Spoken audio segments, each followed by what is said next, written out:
Brought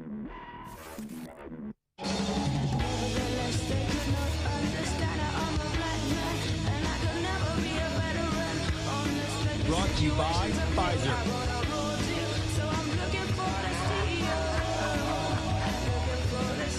In this video, you're going to see the future. Breaking news. We've got a livestock there.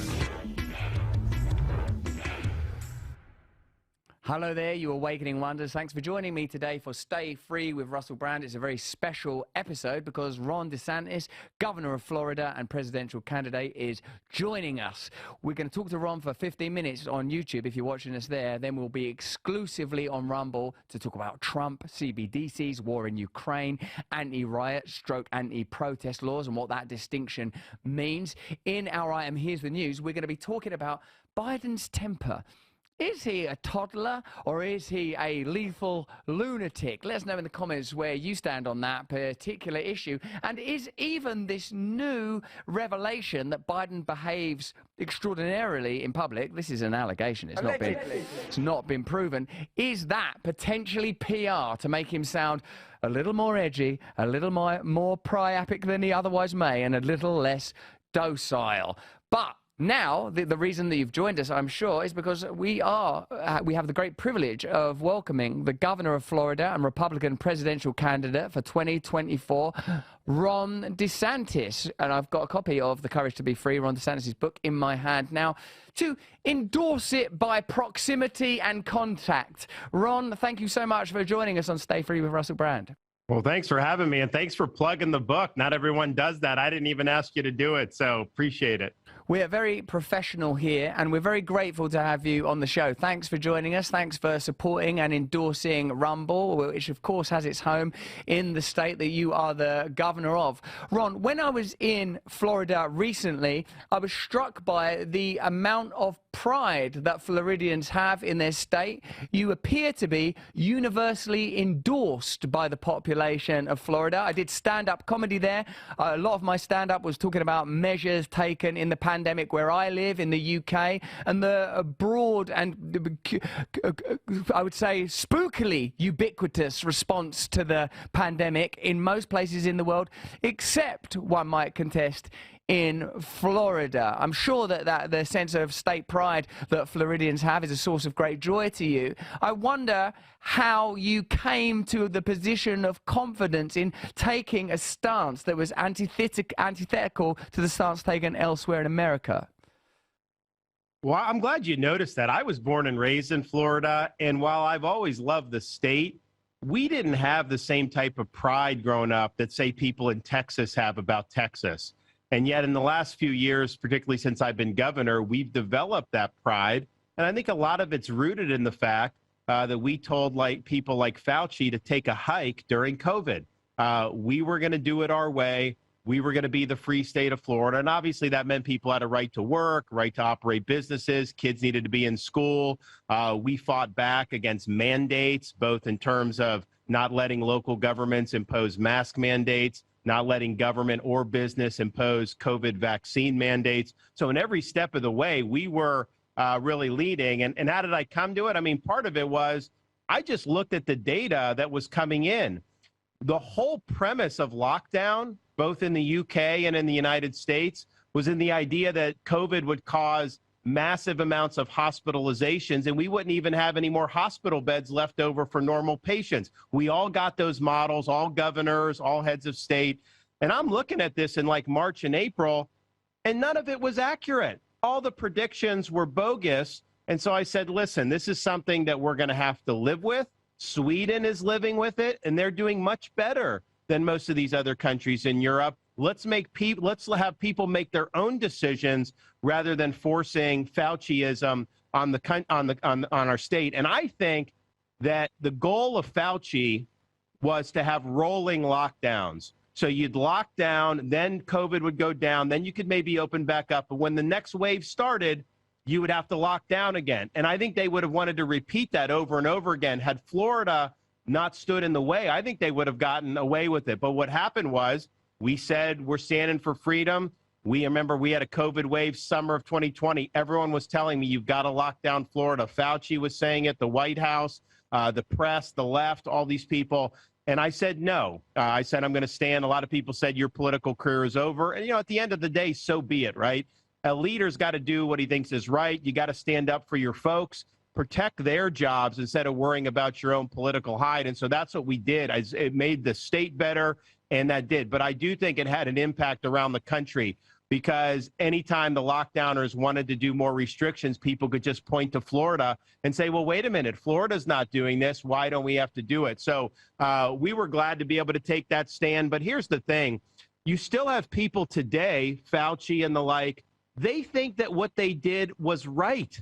They think that these lockdowns worked. And so my fear is if this happens in the future, a lot of these people are going to want to do the same thing again. So one of the things I pledged as president, and I think I'm the only one running on the Republican side who will be willing to do this, we're going to bring a reckoning to this health bureaucracy and this medical swamp, because these agencies like CDC, NIH, FDA, they failed the American people. They become corrupted, and they did a lot of damage with these unscientific anti-freedom policies.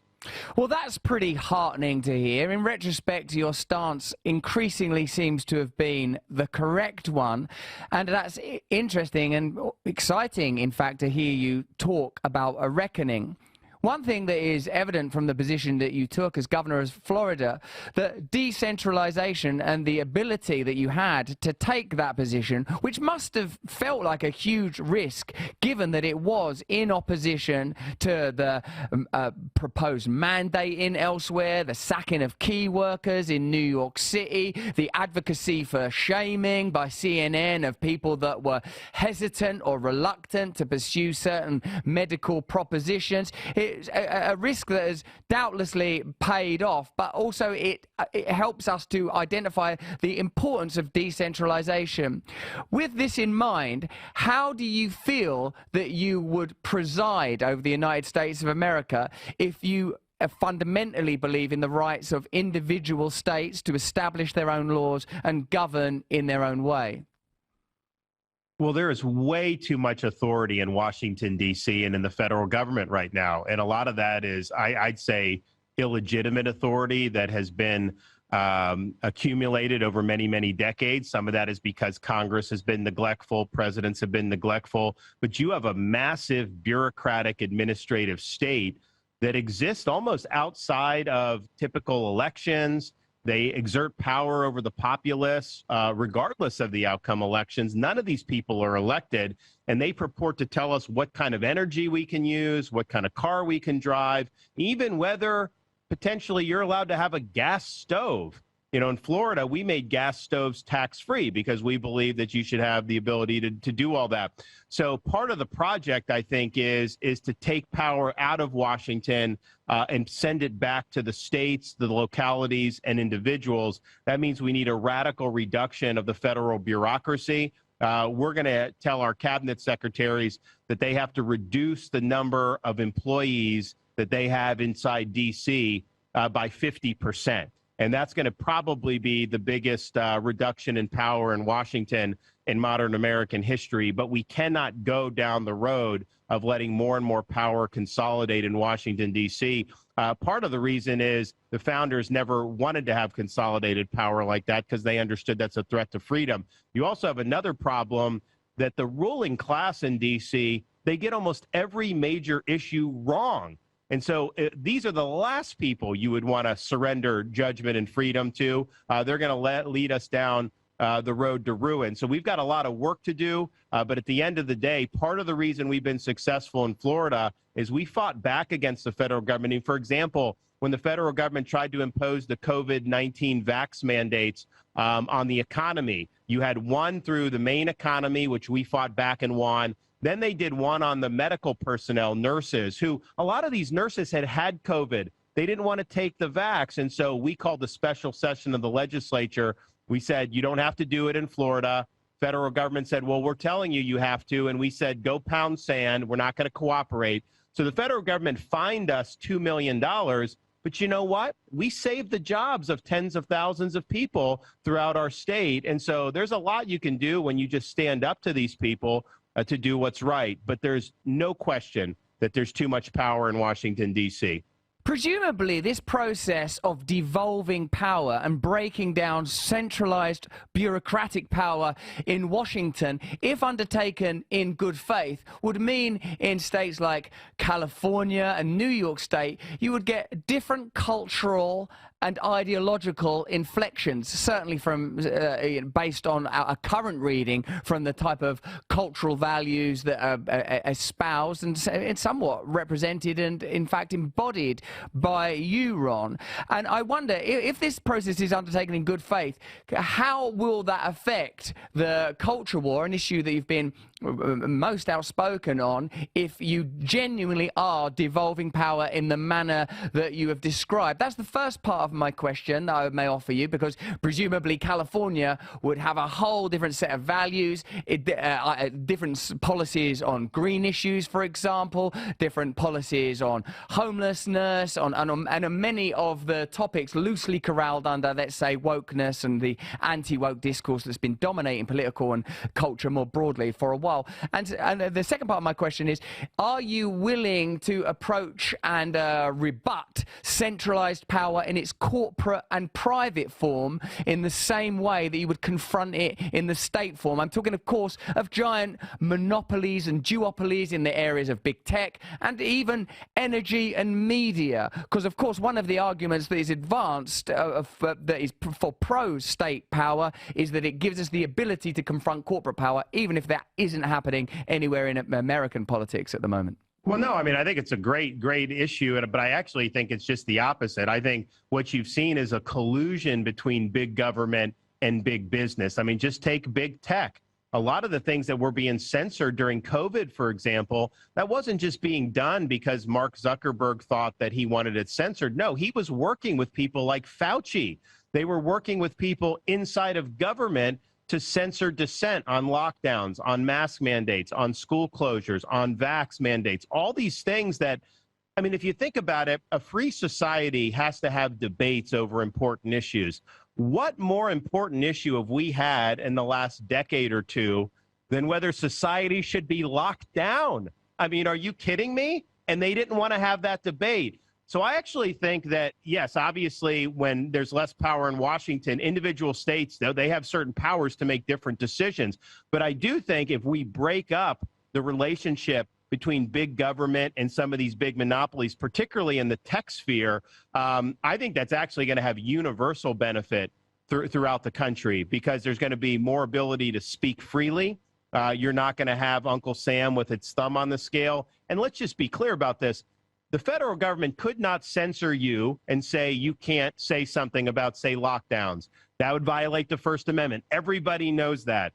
But they can't subcontract out that to a private entity and have the private entity do what the federal government couldn't do directly. It's still a violation of the First Amendment. One of the things we did in Florida as governor, I signed legislation expressly prohibiting our state and local government employees from colluding with big tech for any type of speech censorship or to police, quote, misinformation or disinformation. They are not allowed to do that as a matter of law. As president, I'll issue an executive order basically barring federal employees from colluding with big tech like we've seen in the past. But I think this whole idea of freedom in our society has got to be viewed through the lens of, yes, we know big government it can be bad for freedom. There's no question about it. But we live in an era where a lot of these big private concentrations of power are exercising kind of government-like power. I mean, if you have Wall Street banks collude to deny funding for, say, gun shop owners, well, that's an indirect attack on the Second Amendment. When you have different types of tech companies colluding with government to censor certain subjects, that's an attack on the First Amendment. So you got to understand that freedom's under attack, not just from government power. There's also concentration of private power, which does threaten a free society. So far, so good. so presidential and so many questions yet remaining. Of course, we have to follow up, Ron, on the aspect of my question that touched on the culture war, because freedom is a two-way street. And if we're going to grant freedom to people to express themselves culturally in the manner that is embodied by your success there in Florida, then what about the freedom of those opposed? But the next question that I'm going to ask Ron DeSantis is, would you pardon Trump on the charges around January 6th and the handling of classified documents? And if this man can speak so eloquently and appealingly, how is it that Trump is still soaring in the polls? To hear the answer to those questions, you are going to have to join us on Rumble. There's a link in the description right now. If you watch it, so join us over there on the home of free speech. We're going to be speaking freely because some of the issues that Ron's already touched upon are most relevant to us on our independent media platform.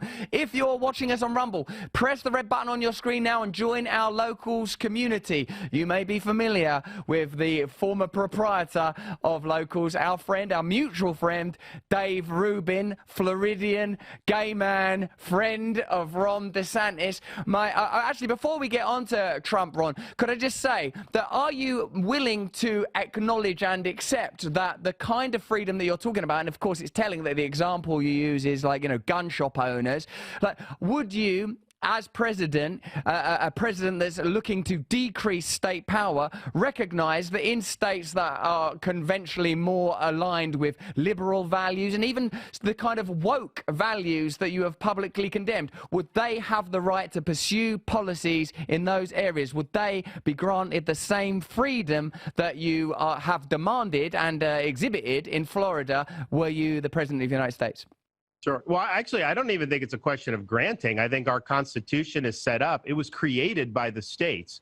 The states created the Constitution. They retained the bulk of the power, and they're allowed to use that power to do what their constituents want. And as much as I kind of look to see some of the stuff that may go on in California and shake my head, clearly they're going to have a right to pursue some of the things. Like, for example, how they handle their energy situation. I think it's a mistake. You have rolling blackouts. You have all these problems. I think they're putting ideology ahead of sound science. But nevertheless, if people don't like that, they can vote in a new government. They can vote them out of office. So that's just the nature of a federalist system. We understand that there's 50 different states. We say it's a laboratory of democracy. I would point out, though, that the people are leaving those woke states and they're migrating to states like Florida who are doing it differently. So I think in terms of the experiment of people voting with their feet, the results of that have been very, very clear. They're choosing Florida above all else. They're choosing Texas, Tennessee. They're basically choosing states that have rejected the woke agenda and that are focusing on what I would say are just common sense principles, but certainly things like safe streets, quality education. Yeah, that's just been our bread and butter. In Florida, we're ranked the #1 economy in the country out of 50 states by CNBC, which is not a fan of mine. We have the #1 for new business formations, and we've had more wealth migrate into Florida since I've been governor than has ever migrated into an individual state over a similar period of time in American history. So we're proud of that, and we think Americans can make judgments about where they want to live. No one's saying you haven't done a great job in Florida. I've been to Florida. I had a good time in Florida. My stand-up comedy audience love you in Florida. No one's saying that, except perhaps when it comes to devolving the power for schools and allowing them and allowing their parents to participate in which books should be permitted when it comes to ideology and which books should be banned. Now, I agree with decentralization, and I fundamentally believe that true freedom is the other people's freedom. And I wonder, like, just to use this rather localized example, if you were to grant similar freedoms in California, you can imagine that the types of books that might get banned wouldn't be books that promote certain sexualities and certain lifestyles. They might be more traditional and orthodox books. Would you be happy with that, and would you permit that? If schools, for example, in California said we want to ban the Bible, or we don't want to talk about Christianity, or we don't want to talk about heterosexual families, or we want further gun control legislation, you'd be down for all that? Well, they've done that for years. I mean, I don't think in California they would allow a Bible. I think it should be allowed, of course, but I don't think that they do that. In Florida, what we've really done, though, is we have devolved power to the parents, because ultimately school systems don't exist just for their own sake. They exist to serve the community. And so we think it's appropriate that the education reflects community standards. So when you have some of the stuff, which has been very graphic and pornographic in a fourth grade or fifth grade classroom, it's not a question of banning it, because you as an adult are free to do that in Florida. We're not getting rid of it. It's not like Amazon, where they won't put books on that talk about like gender ideology. In Florida, everything's available for adults, but there's a time and a place to have something that graphic. We don't want to be treating kids like adults. We want to be treating kids like kids. And so injecting some of these concepts in first or second grade is just not appropriate. So we're just giving parents the ability to know what's being taught in schools. And then if something violates the standards that Florida sets, they can do it. For example, take it away from the sexualization. We have Holocaust education in Florida. If a teacher teaches that the Holocaust didn't happen, the parents would blow the whistle, and there would be issues. So we have a right to set what standards we want to be taught. We can pick what subjects that we want to be taught and do it in that direction. But nothing is being banned. You guys can knock yourself out on any of that stuff. Just don't put it in a fourth grade classroom where it's not appropriate. So I think we've gotten it right. I think we're getting the education back on the idea that this should be about instructing kids for a better life so that they can think for themselves, be citizens of the republic. We don't want our schools to just be indoctrination centers where it's all about imposing an ideological agenda. And here's the thing. There's an opportunity cost for doing some of the sexualization and some of the other stuff, because you're not doing as much as you need to on reading. You're not doing as much as you need to on science and math. And so from both what's appropriate and what parents find appropriate, but also from the perspective of opportunity costs, let's just focus on things we can all agree on and we all know are important. We can do it. But anytime the media says there's any type of bans, that is a total hoax. All these books are available for people, who are of age. And in a truly decentralized model that enshrines decentralization and democracy, what would be important would be the principle rather than the subject. So you would likely get schools that said, yeah, we want these type of books. And if that were democratically agreed upon by the parents of those schools, you as President of the United States would say, sure. Well, obviously, I think the president's role in K-12 education is incredibly limited. These are things that are really bottom-up, school districts and states. And I think the proper recourse would be for parents on that local level to elect more people to the school board so that they could change the curriculum in ways that they think are appropriate. But, yeah, we will not be having a federal government-imposed national K-12 curriculum. First of all, I don't think that it would even work. And second of all, I don't think the federal government has the affirmative authority to do that. That's interesting, because it seems increasingly that what you're saying is from the office of president, you would devolve power wherever possible and leave ideology to democracy. Yeah, I would eliminate the federal Department of Education if we can. I don't think that the federal government was never envisioned to have really any role in K through 12. What they've tried to do is they've tried to use funding to force behaviors of K-12 districts, school districts. So, for example, on the women's sports, they say, you have to have, if a man identifies as a woman, they have to be allowed to do women's sports. Otherwise, you lose lunch money. So they've used that aggressively under the Biden administration to try to change behavior. My view would be like, let's take education, send it back to the states, get the federal government out. Yes. Is Oakland and in Berkeley, are they going to do it a way that I would like it? No way they're going to do that. But that would free up the vast majority of school districts who probably would see it my way to have the freedom to be able to institute sound policies. Yeah, man, democracy works. Thank you. That's really interesting. Now, what is evident, even after just this limited amount of time in your company, is that you are a competent orator, that you are a successful politician, that you are very appealing, that you've succeeded in Florida, and yet you have to deal with the specter and the phantom, the gargoyle demagogue that is Donald Trump. How do you, in your position, knowing that there is no pathway to the presidency via by Donald Trump, that this is a phenomena and a fact that you're going to have to deal with. How do you confront his position in the polls? And what would you do about some of the charges that Donald Trump is facing in the event that you were president? And also, how does it personally feel as, you know, like just talking to you for a while, and clearly you and I would see a whole host of issues very differently, but it's pretty clear that you're a pretty potent political voice and figure and orator. How do you deal with the sort of wild card of Donald Trump and what he represents to so many people? Well, look, this is a campaign that's still very early on. Most people are not paying attention over the summer. They're doing things like be with their families, and they're enjoying themselves. So we've been laying the groundworks in the early states. The media will talk about polls, but they'll take a poll from the whole country. That's not how the primary process works. You do Iowa, then New Hampshire, then South Carolina. So we're actually on the ground in those states doing the work that is not always kind of headline grabbing, but it's really grassroots, and we're building support. So we're doing a good job. You know, we're going to continue to do more.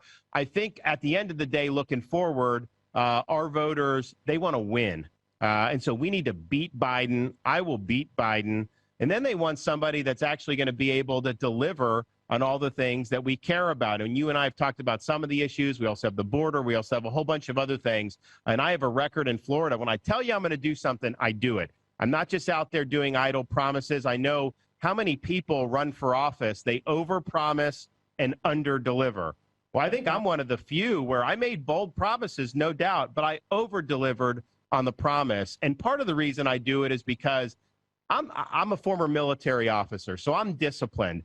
I don't give the other side a lot of rope to hang me with. I'm not shooting myself in the foot. I'm focusing on the task at hand.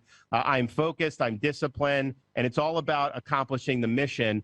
And I think our voters are in a situation where increasingly they're saying, you know, that's what we have to do. Also, the way the United States is with a 2-term limit for president, Trump would be a 1-term lame duck. I could serve 2 terms. So I'm in my 40s. I would go in on day one. I'd be incredibly energetic. I would be very active. You want to talk about the administrative state? We would be able to slay the administrative state. We'd secure the border. We do all these things, and it would really be a flurry of activity. So more and more people are going to see that. We haven't even had debates yet. And just keep an eye on those early states, because I like what I'm seeing there. It's a little bit different on the ground than some of the stuff that gets put out on some of the national stuff. Ron, you're dazzling. I only stopped listening to you to read about you. And also to bring this important message from our sponsors, Bambi. Bear with me, Ron. When you're running a business or a state like Florida, your employees can create all kinds of tricky situations. Some of them can be minor, some of them can be much more serious. That's why you need Bambi. With Bambi, you get access to your own dedicated HR manager, starting at just $99 every single month, Ron. They're available by phone, email, and real-time chat, so onboarding and terminations run smoothly, and your business, and mine, Ron, stay compliant with changing HR regulations. With Bambi's HR Autopilot, you can automate important HR practices like setting policies, training, and feedback. Bambi's dedicated HR managers are US-based and dedicated to your business, Ron, or mine. And although HR managers can easily cost $80,000 a year, Bambi starts at just $99 per month. So schedule your free conversation today. Go to Bambi.com now and type in brand in capitals under podcast when you sign up. That's BAMBEE.com. Okay, Ron, sorry, because I know you're running to be president, but, you know, HR is important. I'm sure you'll agree. How do you manage the tension when there is a plain appetite in your country for anti-establishment figures? RFK becoming an emergent force in the Democrat Party, Trump having been the defining figure in the last 5, 6, 7 years in American politics and American campaigns. How do you deal with managing the tension of being a representative of establishment forces while acknowledging that many people no longer trust the media, many people no longer trust the government, many people people are deeply cynical about American institutions. How do you deal with the massive mistrust and near-nihilism of American cultural life? Can we imagine a situation where whatever the result of the next presidential election, the opposing side will likely say the election was stolen, it was because of Russians, it was because of broken or corrupt voting machines? How can you ever bring together and justify a centralized American experiment, particularly when you seem to believe so strongly in decentralization, federalism, and maximum democracy? How do you deal with this mistrust and this great appetite for outsiders? Well, one, I would push back on this idea that I'm representing establishment forces. I get attacked by the corporate press more than anybody running for office, more than Joe Biden, and now more than Donald Trump, because I think the corporate press views me as a bigger threat. They understand that I will beat Biden, and they know I will actually deliver on all these things, whereas I think they think that Trump would not beat Biden. And then I think they think even if he did, that he would be distracted with all these other stuff and wouldn't be able to deliver. So I've been the target of all these people, and I think it's because I've been willing to lead. Also, I would point out during COVID, I was the one fighting Fauci. Donald Trump put Fauci in charge. He never fired Fauci. In fact, Donald Trump's last day in office, he gave Fauci a presidential commendation. And I'm just thinking to myself, this guy had been responsible for justifying school closures, for justifying mandates, for justifying lockdowns. And by January of 2021, we knew how destructive it was. We knew it had failed. So on the biggest hysterical issue, the biggest current thing where all these elites got together, COVID-19, I was one of the leaders throughout this world to stand against those people, fight back against them. And so I think that the fact that I've been willing to do that, I mean, for example, I've got a grand jury hearing evidence in Florida about misrepresentations by pharmaceutical companies over COVID-19 jabs. There's not another elected official in the country who's been willing to ask those types of questions. You know, we're doing it, and we're getting answers for that. So I think I present a great opportunity for people because I have all the right enemies. You see it by how they're attacking me, but I also have a proven record of beating these people, and we would do the same thing as president. Two of the most powerful voices in the space that you currently occupy, Governor, have to be regarded as Donald Trump and Tucker Carlson. Both of them have taken strong, overt, explicit anti-war stances, saying, among other things, that the Pentagon can't pass an audit, that the money that American taxpayers are funneling into this Ukraine war that increasingly seems like a disaster and a proxy war ought be immediately ended, that a peaceful solution ought immediately be sought. As a former military officer, where do you stand on this conflict, and are you willing to match that kind of anti-war rhetoric? And how do you reconcile the enormous revenue, the vast budgetary and treasury weight that this war and the military-industrial complex places on the American people generally, with the conditions that many former military personnel are enduring, many of them having to use food banks, many of them, like a significant number, ending up homeless? A great stain on American culture, I would say, is the rhetoric that supports veterans and the shameful way in which they are treated. What is your stance on this current conflict, and would you end this war? So one, on the military-industrial complex, we are actually going to overhaul how these retired generals are allowed to then just go work for defense contractors. As commander-in-chief, you can put restrictions on that.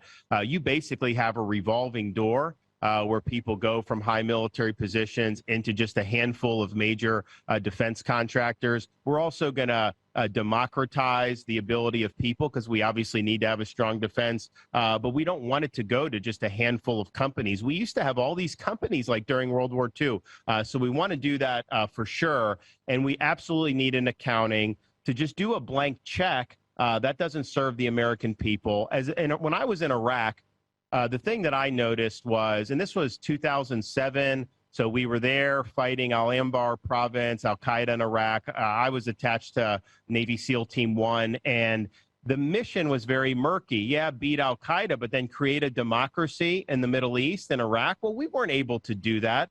And so you ended up being there for many years. There was a lot of money spent.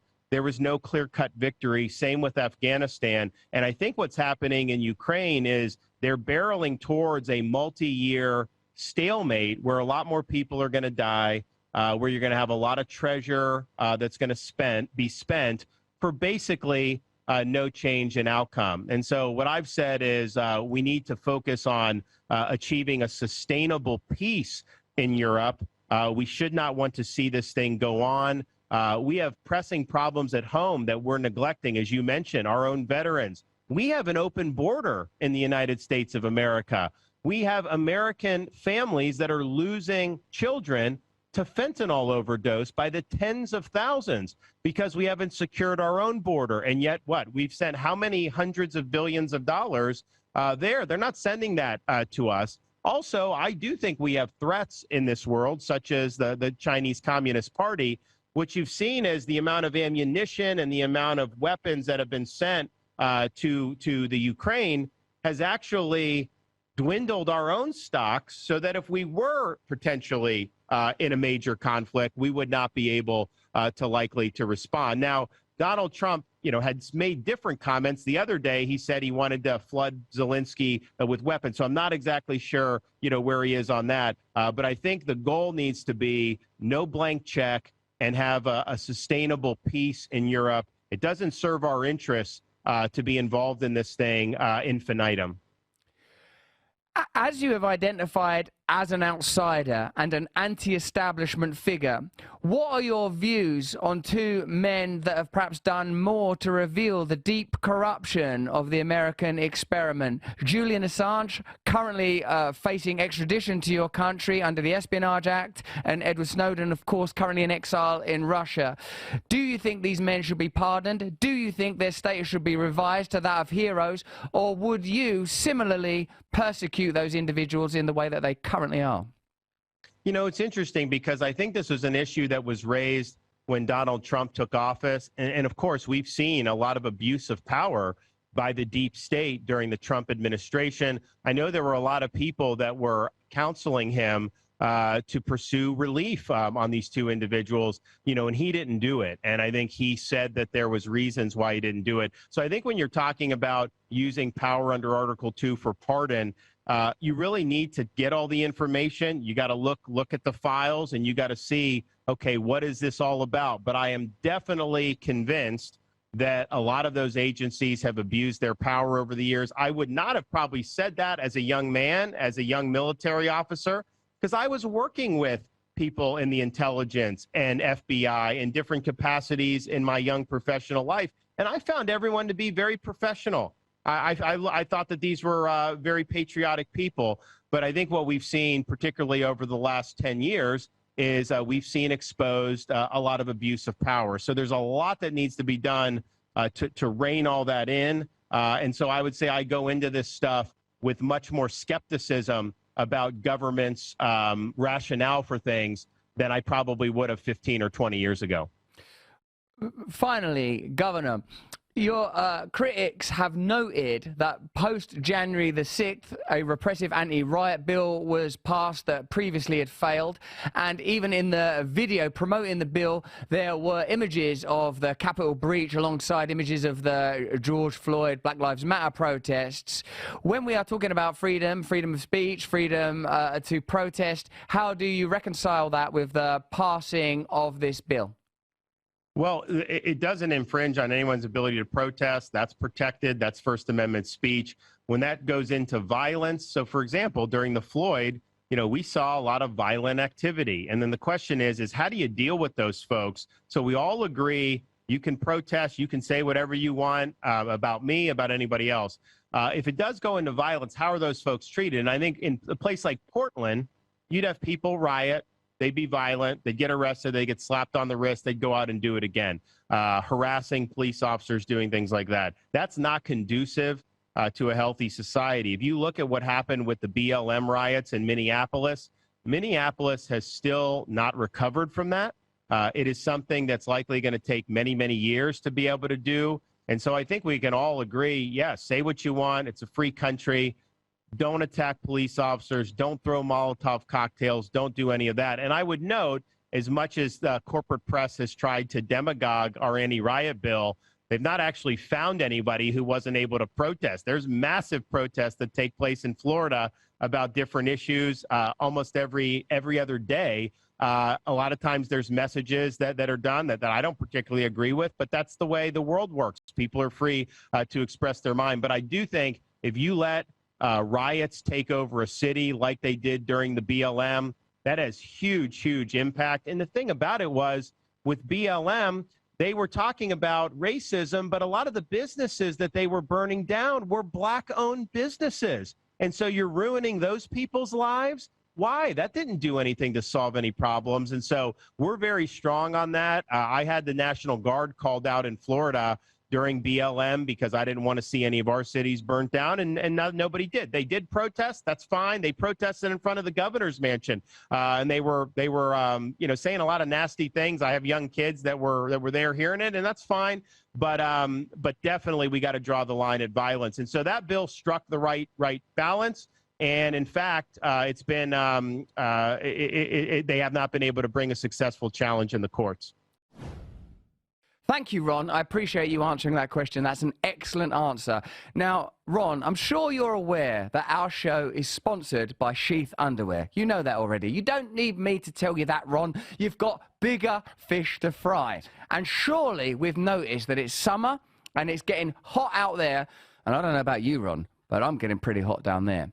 Now, if you wear traditional, old-fashioned underwear, like your granddad, you and me, Ron, will be vulnerable to sweating and chafing all over our precious reproductive organs. Once that temperature's high, I mean, I don't know what Donald Trump wears on his privates, but I'll tell you, Joe Biden, that guy goes commando. Summertime is not an issue if you wear Sheath underwear.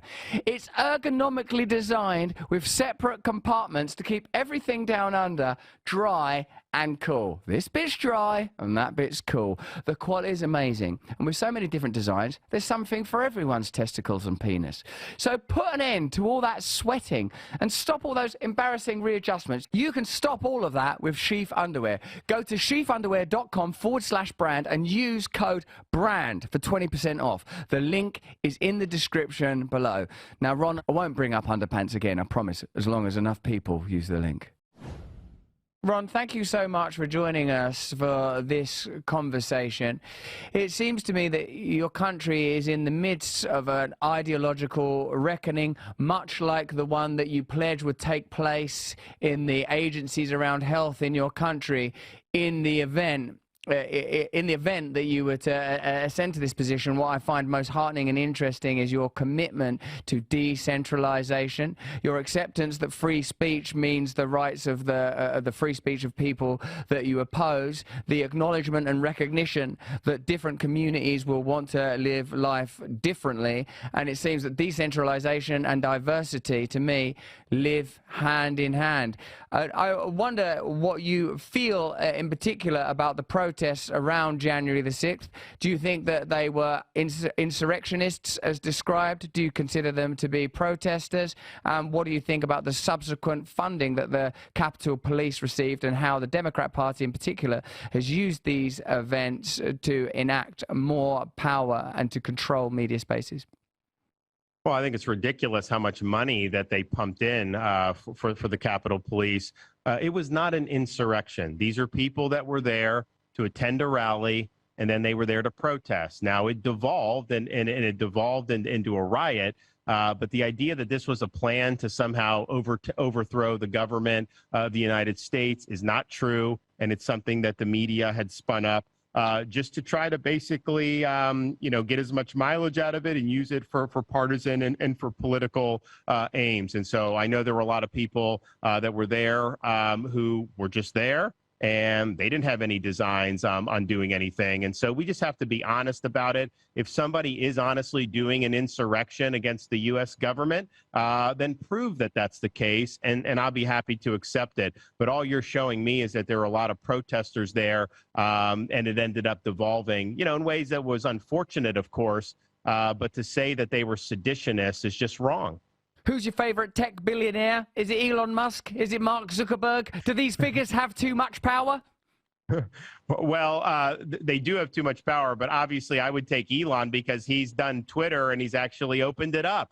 And if you think about how Twitter censored things like the Hunter Biden laptop story to try to interfere with the 2020 election, that would never happen under Elon. So I think he understands the threats posed to a free society by woke ideology and by some of the other corporate consolidations of power. He's obviously very rich himself. Nevertheless, I like what he's done with Twitter, and he even floated maybe buying CNN. So hopefully if he did that, I bet you it'd probably be a little bit more reasonable by my lights. Ron DeSantis, I appreciate you taking the time to speak with us. I'm going to be back in Florida soon. I'd be grateful for the opportunity to meet with you and even interview you again in person if you would permit it.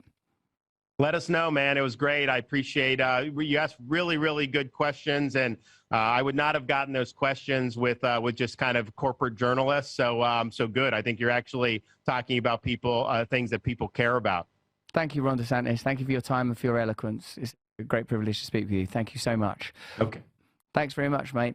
Hey, listen, we've got a fantastic week coming up next week. Cigar and Jetty is going to be on the show. Oliver Stone is going to be on the show. If you're not a member of our locals community, click the red button now so you can stay deeply connected to the events, ideologies, and movements that we are supporting. We're interested in bringing people together, having conversations just like that one, looking for opportunities for new alliances, trying to identify where the establishment can meaningfully change and where voices from across the bipartisan divide are aligning with truth.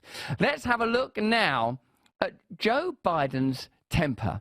1 minute this guy's sniffing gently at the head of a child. The next minute, is he sniffing at other substances? What the hell are they finding in those White House toilets? And what's going on with Joe Biden's temper?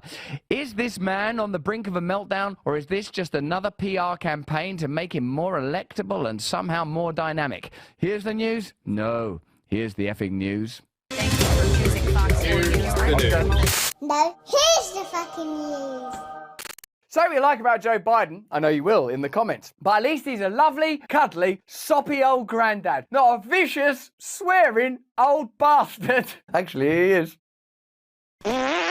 Now, remember when Joe Biden became president, what a lot of people in the mainstream media said was, oh, any relief, Joe Biden, he's so nice, he's so friendly, look at him. In fact, he recently went on TV to say if anyone in his staff was found being rude or mean or obnoxious, I'll sack you on the spot. Oh, no, it's not this. I'll sack you on the spot. You know, he's like really anti being like a little bit of a bastard. Although in the 70s and 80s, he was plainly proper Larry, all in beige, looking like a baddie from the A-Team, dispatching like abuse and stuff. Well, apparently, the White House staff are all terrified of Joe Biden and have to team up into little gangs to soak up his vitriolic invective. Let's have a look at CNN talking about Joe Biden the baddie. And let me know this. Why are CNN, a mainstream media propagandist unit, talking negatively about Joe Biden? Is it because the Dems are ready to get rid of Biden and replace him with a new person that can stand up to the RFK threat, let alone the Trump, DeSantis, whatever threat? Or is it that they're trying to make him sort of seem like, oh, he's a badass, he's doddering?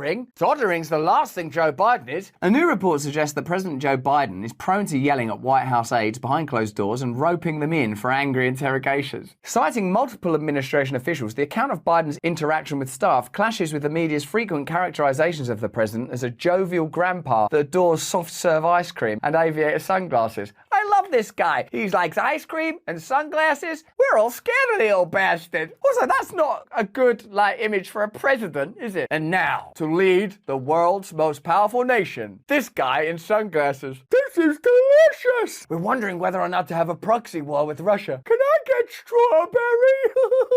Hidden from public view, Biden allegedly has such a quick trigger temper that some White House aides try to avoid meeting him one-on-one. Always a good sign. Some take a colleague almost as a shield against a solo blast, according to a current and former Biden aide. You have to use like Jason Bourne-style human shield tactics to go and talk to him. But why? Because in case ice cream gets spilled on you. Biden's dressing down of staff often includes profane condemnation, including phrases such as, it's funny because they list his catchphrases. God damn it, how the fuck don't you know this? Don't fucking bullshit me and get the fuck out of here. Here he is, your favorite ice cream eating, friendly, sunglasses wearing president with his catchphrases. It's Joe Biden. Hey, get the fuck out of here. Don't bullshit me. I'll fuck you down your C-pipe, you shit of a gun. Instead of erratic tantrums, Biden's outbursts typically come in the form of angry interrogations. That's weird because an erratic tantrum, that seems like more of a regular way that people respond to sort of endocrinal fluctuations and just the ordinary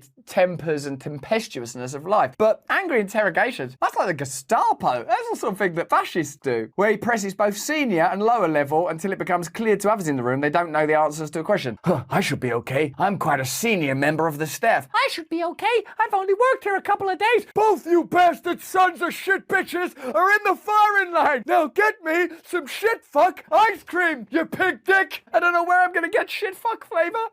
Ben, Jerry, Haagen-Dazs. What do I do? The tactic has become so frequent that staff have named it Stump the Chump. I've actually tried to turn it into a quiz show to get through the trauma of it. No one is safe. One administration official said, well, Hunter Biden seems pretty safe. He's bombing about for all of the bathrooms. His laptop's unreliable. He's got a brilliant new job at Burisma. He's doing fantastic. Ted Kaufman, Biden's former chief of staff from his time in the Senate, said that Biden's meticulous approach to finding missing details in his briefs, I hope that doesn't mean his underpants. What the hell's missing from these guys? I said Y-fronts, you son of a bitch, pig dick! Is not meant to embarrass people, but rather to promote better decisions. I'm wondering whether to send another $55 billion of American taxpayer aid to Ukraine. Okay, to help you guys make a decision, you're a shit fuck, you're a pig dick, now get me some strawberry ice cream!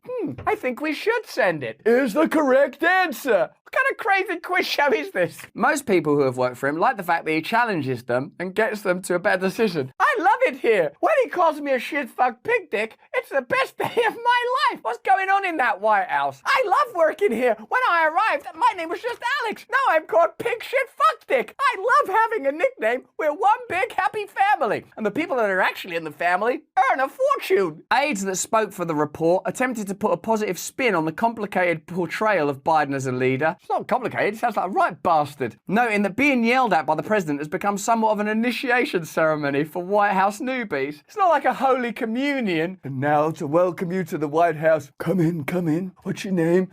Smells good. Now get out of here, you fuck shit pig dick! Oh, it's the happiest day of my life.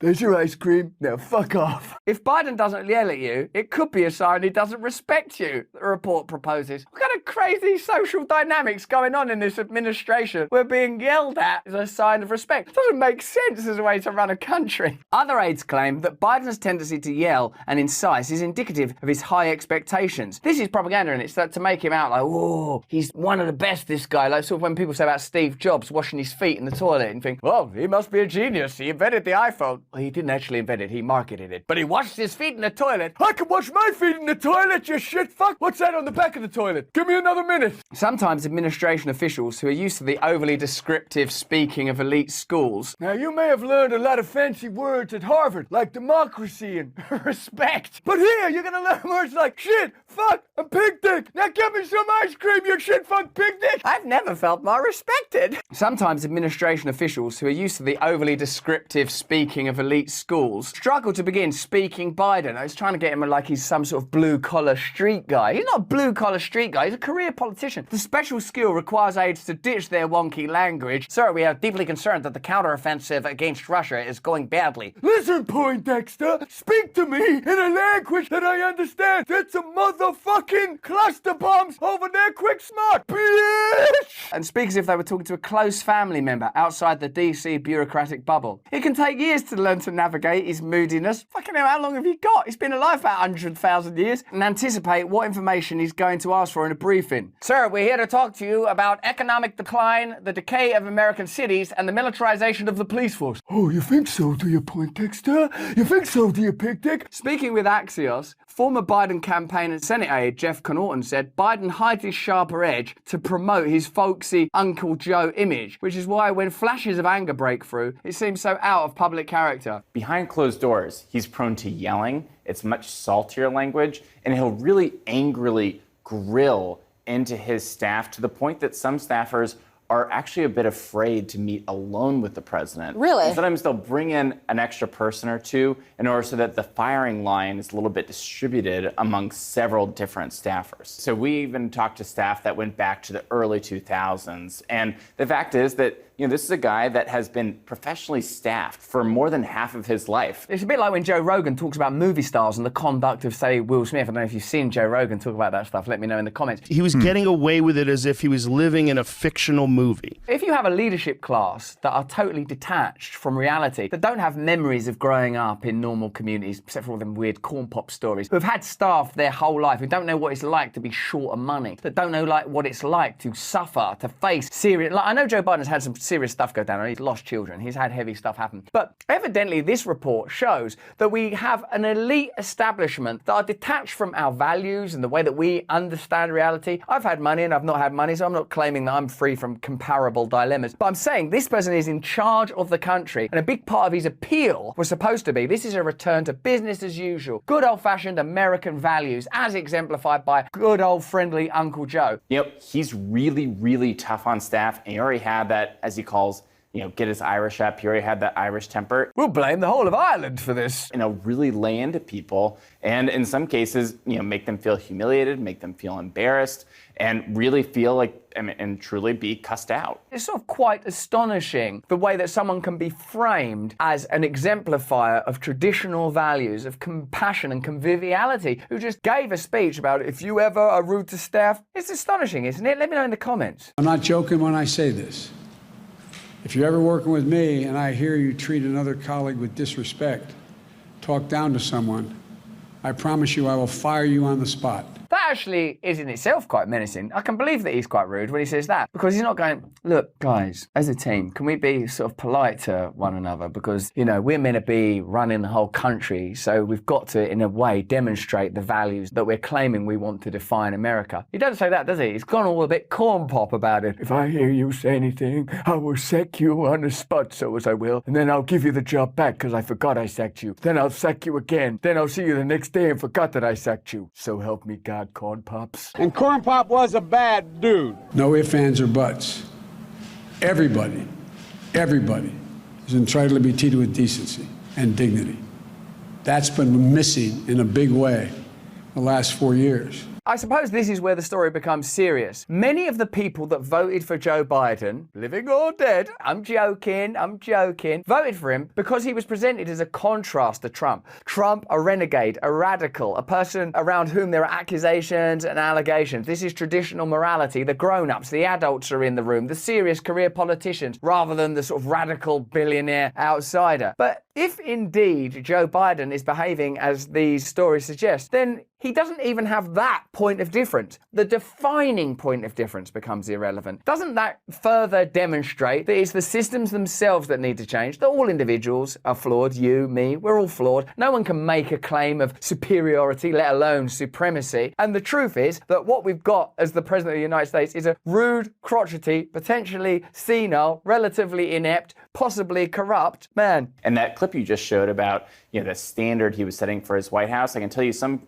former Biden administration aides don't think that he's lived up even to his own standard. What is this story about? Is it about usurping and replacing Joe Biden? Is it about presenting a Joe Biden that has some dynamism to him? Is it an attempt to create a character of Joe Biden? Because this is, in a sense, the phantom president. During the campaign against Trump, the main strategy was to keep him hidden out of the way. Now, increasingly, people are concerned about his ineptitude and frailty. And you have the emergent, dynamic, exciting, charismatic dramatic force of RFK emerging in the Democrat Party and becoming unusually popular without the support of gatekeeper organizations like CNN. What do you think this strategy is about? Let us know in the comments. I mean, the political cynic in me wonders if this now makes him more attractive to voters. Aha! Away from the way he's being perceived by some as sort of the friendly Uncle Joe. And they need to have some consultancy around PR. Let's present him as a doddery, near-dead, corrupt guy. No. How about this? He's a friendly uncle who sniffs your hair. No. How about this? He's an old guy who people are afraid to go in the room with. Well, all of these strategies are brilliant. How about a reliable, decent president with integrity? Oh, no, that wouldn't work. How has the White House received this? They must be thrilled by your reporting. I wouldn't say they were thrilled. I would say there were a few advisors in the White House that I think part of the reason they may have talked to me is because they thought it wouldn't necessarily be the worst thing in the world. God, it's propaganda. Did you guess it? Did you guess it? Wouldn't necessarily be the worst thing in the world if this side of him got out a little bit. That's what I was wondering. Yeah. Exactly. I mean, I think some people were like, you think he's senile? Let me tell you. You think he's senile? Let me tell you. He's an absolute bastard. Senile? Probably. Bastard? Definitely. Corrupt? It looks like it. 4 more years! 4 more years! You know, sort of that thing. Like, I just got cussed out behind closed doors for, 10, 15 minutes for messing up this little small thing in a briefing. So it's I think this is an attempt, an extraordinary PR attempt to package Joe Biden instead of some decaying, decrepit Methuselah figure falling apart at the seams, held together only by a tradition and Democratic Party corruption and a kind of hierarchical legacy ideology where everyone gets their turn, no matter how much the public hates them. They're trying to make out that behind the scenes is some sort of Ice Cube individual that's so street, raw, and for real. Doesn't pretend to be some salivating, doddering, hair-sniffing stooge of the establishment. But behind the scenes, he's Batman, baby. Oh, you better put aside your Harvard, Yale, Ivy League bullshit. Uncle Joe's coming to town. Is this my ice cream? What flavor's this? Don't smell a pig dick. I need a child's head as a sorbet. So there you have it. What is this story? A revelation that Joe Biden, in addition to being somewhat senile, is also somewhat unpleasant? Or is it an attempt to repackage him as some priapic from the street Wu-Tang Clan president who people can't handle? Not because he's old and doddering and inept. No, but because he's so bloody powerful, radical and renegade. I think that really what it shows you is that the political system broadly are completely out of ideas. They're beginning to recognize that populist figures who don't play by the rules are starting to reach people in new, novel and exciting ways that they cannot combat, most notably Trump, of course, and now emerging within their own establishment party, RFK. And in some bizarre panic, they're trying to portray Joe Biden as some sort of Rocky Balboa of politics, when in fact he's just another career politician, corrupt, hypocritical, and failing. But that's just what I think. Until next time, stay free. No, here's the fucking news. Man, switch in, switch on, switch off. Man, switch in, switch on, switch off, switch on. Man, switch in, switch on, switch off. Man, switch in, switch on, switch off.